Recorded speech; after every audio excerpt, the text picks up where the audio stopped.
क्या दहेज है बेटी के सम्मान की कीमत? उर्मिला जी को आज अपने किए पे बहुत पछतावा हो रहा था, जिसे वो अपनी आंखों से आंसू बहा के कम करने की कोशिश कर रही थी, लेकिन वो धकी कम होने का नाम ही नहीं ले रहा था। वो अपनी नफरत में इतनी आगे निकल गई थी कि सारे रिश्ते की मर्यादा को भूल गई थी।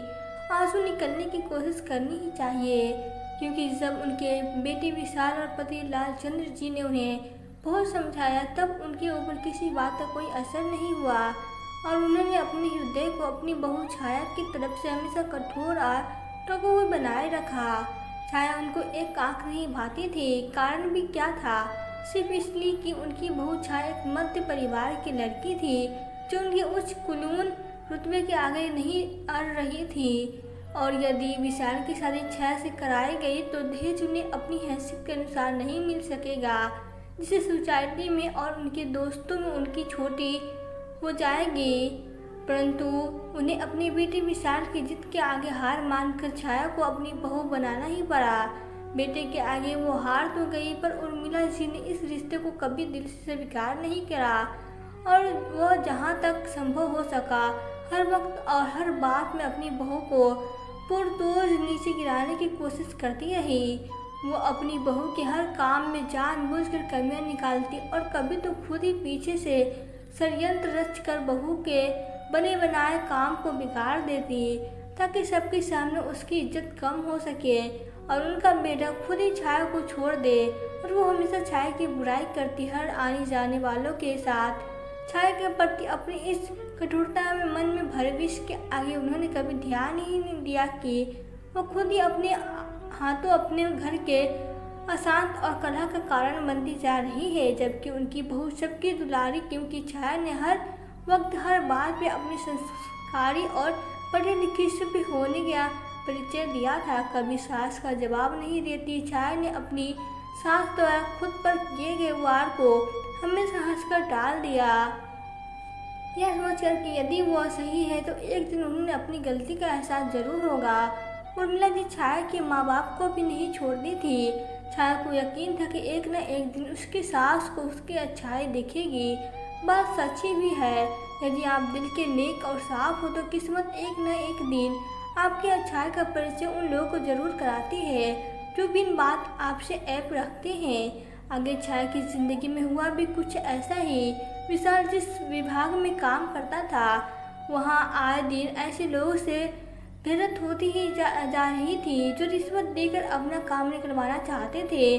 परंतु विशाल अपने ईमान का पक्का और सच्चा था, इसलिए उसने कभी रिश्वत लेकर कोई काम नहीं किया। इसलिए वहाँ आने वाले उन लोगों जैसे के लिए विशाल पाँव में लगे कांटे की तरह चुभता था। तो उन सब ने मिलकर षड्यंत्र रचा और विशाल को झूठे केस में फंसवा दिया, ताकि विशाल को जेल हो जाए और फिर वह उसके पद पे अपने आदमी को बैठा सके, जो उन लोगों का काम आसानी से कर दे। कोई भी परेशानी हो तो उनका यहाँ तक कि विशाल की तरफ से जो भी वकील केस लड़ने को तैयार होता, वो उन लोगों उन्हें डरा धमका देते कि वो केस लड़ने से ही मना कर देता। तो ऐसी परिस्थिति में अब विशाल का जेल जाना तो निश्चित ही हो गया था। पूरे घर में सभी विशाल के लिए रोते और दिन रात मिलकर भगवान से प्रार्थना करते कि भगवान उन्हें कोई तो रास्ता दिखाए। तब छाया ने आखिरकार अपनी चुप्पी तोड़ी और घर वालों से विशाल का केस लड़ने की इजाज़त मांगी, क्योंकि छाया ने वकालत की पढ़ाई को कर ही रखी थी और प्रैक्टिस भी कर ही रही थी। पर तभी उसके लिए विशाल का रिश्ता आया था और वो विशाल को अपनी पसंद आई थी कि विशाल ने घर वालों को कह दिया था कि उसे कोई फर्क नहीं पड़ता कि छाया गरीब खानदान से है या अमीर, वो शादी करेगा तो छाया से ही करेगा, वरना किसी से नहीं।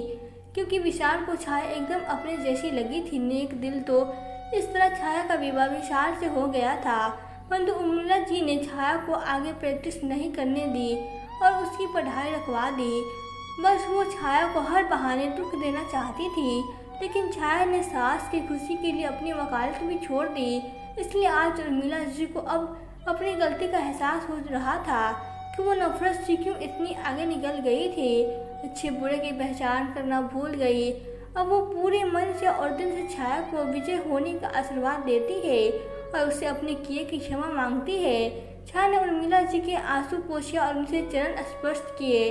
तब इसी के साथ दोनों ने मध्य उपजे सारे गिले शिकवे, आपसी प्रेम और अपनापन में उमड़ लहर में समा गए।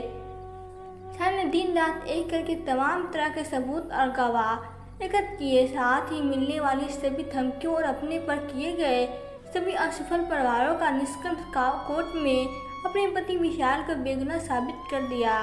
विशाल पे जितने इल्जाम लगे थे सब हटा दिए गए और उसकी पोस्ट भी उसको वापस मिल गई।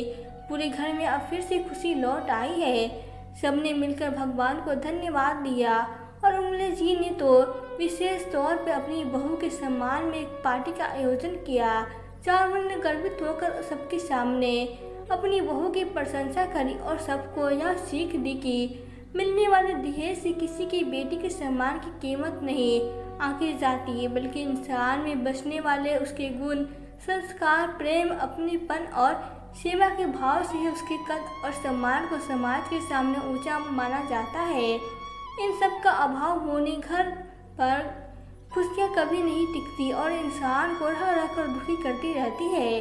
इसलिए मैं तो यही कहूँगी, प्यार करो बहू को बेटी मानकर। आपसी प्रेम समभाव का रिश्ता पहचान कर मैंने देर से ही सही, लेकिन अब मुझे अपनी बहू की कद्र हो गई है।